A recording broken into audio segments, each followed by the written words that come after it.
Hello, I'm Alison Hargreaves from guidesforbrides.co.uk, and I think I'm almost excited, as all of the bridal retailers in the country, about the prospect of perhaps being able to open on the 15th of June.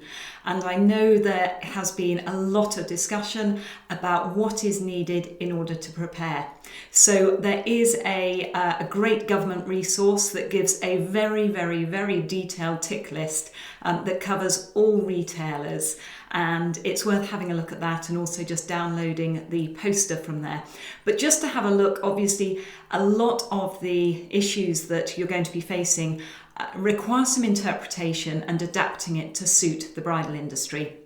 So what do you need to be looking at? Well, first of all, treat COVID just as you do any other risk in your business. So in exactly the same way that you do risk assessments to cover trip hazards and anything else, this is just a matter of looking at this as a new risk that you need to take into consideration. And because it is a new risk and something that most haven't experienced before, thank goodness, the government has given us some extra help with the guidance. So use that guidance, but most importantly, understand why you're doing things and be able to explain and justify why you made the decisions you have made.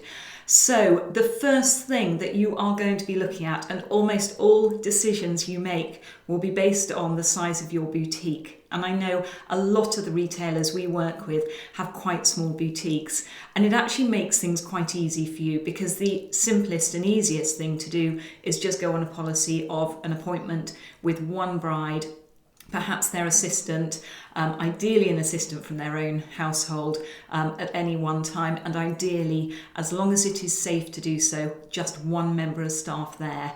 You want to minimise the number of people on the premises, and because the fundamental cornerstone of all of the government advice is to keep that social distance for a minimum of 2 metres, anything you can do to help that happen is going to be a huge step in mitigating any risk. So minimise the number of people in the shop.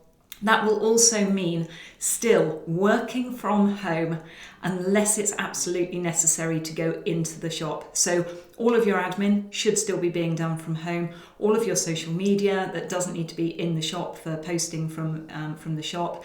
Any paperwork that doesn't have to be completed in the shop should be done from home. And any jobs that can be done while there aren't customers in the shop should be done after the customers have left. So just minimise the activity.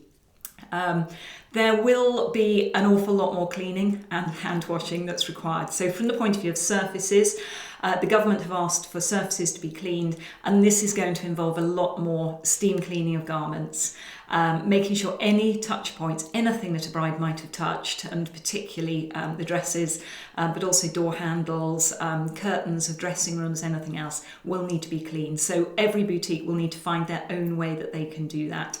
PPE, should you be wearing gloves and a mask? It's going to be down to personal choice. The government is encouraging people to be wearing a mask in public places.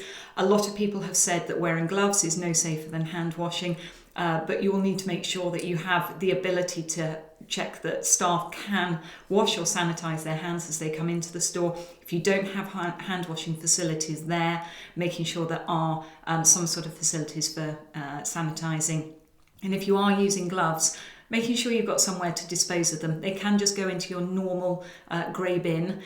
They don't need special medical disposal, but they do need to be disposed of, and you do need to keep changing them. So every time you would normally have washed your hands, change those gloves. Most places are going to be offering masks and gloves for their customers when they come in. So just think about how you might present that. Do you have a basket at the door? What's the best way of doing that?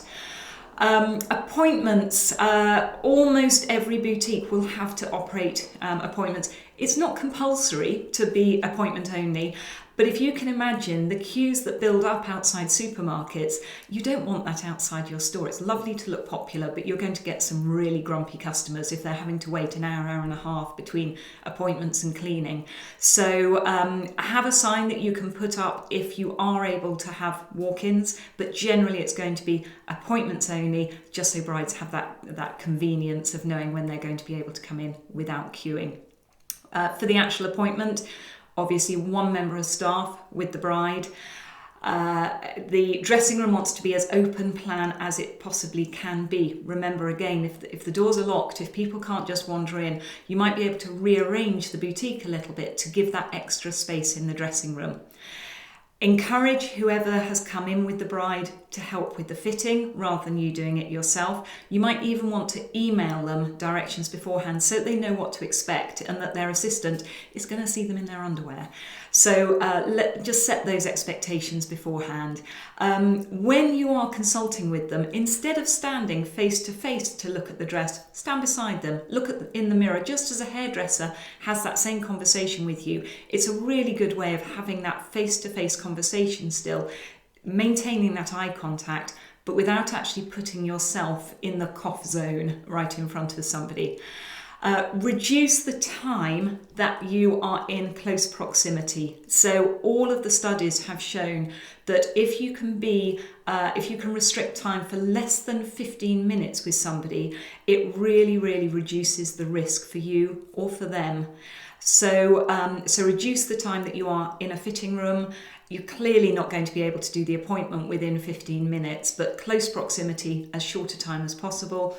And if you can reduce the appointment time, it's going to really help you running the business, because you'll be able to allow for additional appointments. So if your appointments usually take an hour and a half because brides come in totally unprepared, think about how you can prepare them beforehand, encourage them to look online.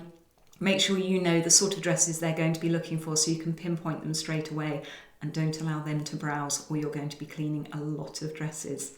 So anything you can do to reduce that time. Now, the really painful one for a lot of boutiques is going to be this, probably almost certainly means not serving them that glass of fizz, which can often be the factor that just helps push them over the line and make that decision, apart from making them feel incredibly welcome. We're going to see bars and restaurants opening, and they may open sooner than we expect. So as soon as bars and restaurants open, we will be seeing some creative ways to really safely serve drinks. However, you may not want to be doing that, because as soon as you are serving a drink, you know that customer is going to linger a little longer than they would otherwise. So just bear that in mind. And the final point to raise, I know how painful it's going to be seeing your brides finding the perfect dress, trying it on, and having that moment where they have a little tear, and usually you would give them that great big hug and share a moment. That's not going to be possible. But don't forget that most brides that are going to be shopping over the next few months haven't yet had a shopping experience in this sort of situation. They won't have expectations, they won't know what they're missing, and hopefully with a bit of time we will be able to go back to normal operations. But until then, please read through the advice, get yourself ready. That's the most important thing. Be ready to open. Brides are clamouring for appointments. They are desperate. They want some fun. They want that excitement of shopping for their dress. So we will do everything we can to help make sure that you're ready. So good luck, and just let us know if there's anything more we can do to help you. Thank you.